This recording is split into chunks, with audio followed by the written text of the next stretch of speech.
When you are a highly evolved spiritual teacher who is also very eloquent and good looking, just like me, there is a responsibility when you are dealing with so many insane clients to use your words very carefully, and you like the semantics, you have to make sure your meaning is properly understood. And to illustrate this, I do have some cautionary tales, unfortunately, regarding some situations. So, for example, a few years ago, I was advising a friend that he needed to make his own path in the world, but unfortunately, he took this literally and he went into the dense forest and he was lost for 3 months before we were able to rescue him. Also, there was a time when I was telling this lady that she needed to dive deep, dive deep.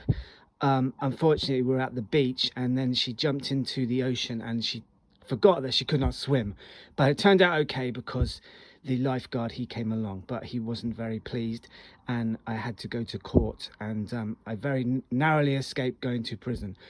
And also there was a time when I was advising a person that they needed to take a leap of faith, but unfortunately we were at the top of the Eiffel Tower in France at the time, so it probably was not really appropriate. So a tragedy was narrowly avoided because fortunately there was like a guardrail, like a mesh, so he couldn't jump.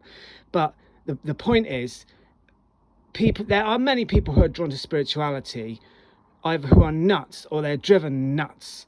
And whereas being nuts isn't bad per se,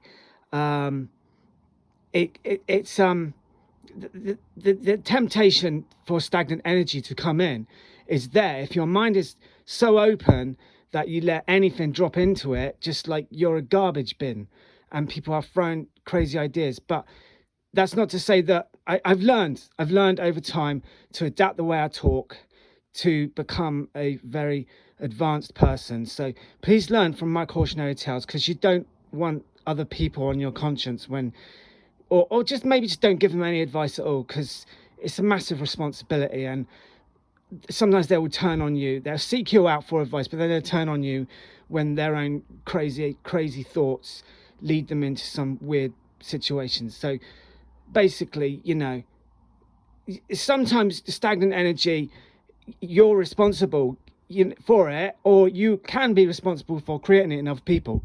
So that is what I wanted to say today. So that's it for now. Transmission ends.